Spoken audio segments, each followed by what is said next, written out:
Que se passe-t-il dans ton ciné cette semaine?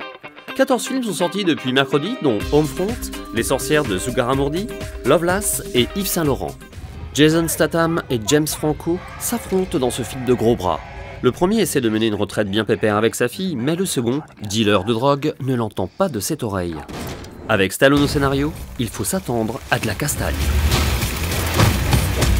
Une bande de braqueurs, loin d'être professionnels, se retrouve en cavale. En prenant la direction de la France à toute allure, ils se retrouvent bien malgré eux au milieu d'une famille de sorcières vengeresses. Le cinéma espagnol, complètement déjanté, est de retour. La PCP. C'est l'histoire d'une jeune fille naïve qui se retrouve star de film X avant de devenir militante féministe. C'est l'histoire de Linda Lovelace. Amanda Seyfried sort des rôles de première de classe pour jouer la sulfureuse actrice de Gorge Profonde. Attention, ce n'est pas un film tout public.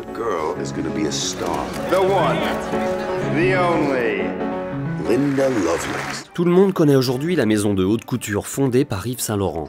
Jalil Lesper passe derrière la caméra pour nous faire découvrir les dessous de la mode. J'essaie de m'exprimer, mais si on m'en empêche, je vais mourir. Le choix de la roulette? Yves Saint Laurent passe sur le grill. Bande annonce. Tu aimais la beauté, Yves. On ne sait pas d'où vient un goût, un instinct. Personne ne vous l'apprend. Ce jour-là, tu as rencontré la gloire. Et depuis, elle et toi ne vous êtes plus quittés.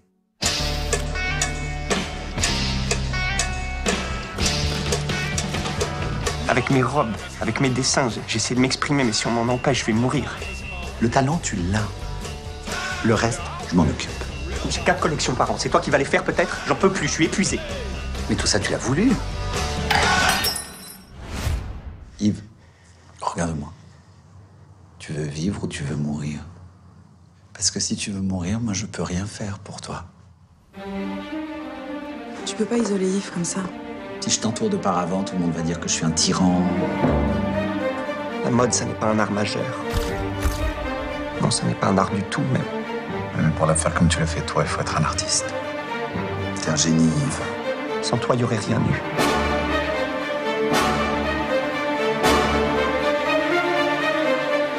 Espèce de raté! Ils attendaient tellement. Je pouvais que les décevoir. Quand on aime, on est en danger. Moi, c'est ça qui me plaît.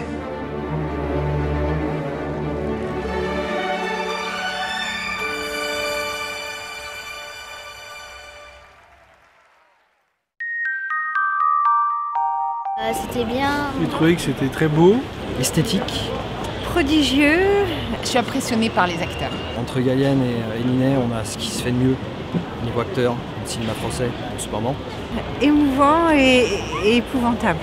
Outré par certains côtés. On voyait plein de robes. Quand on sait que c'est des vrais costumes, je trouve qu'on est... Moi, je suis impressionnée. Intense.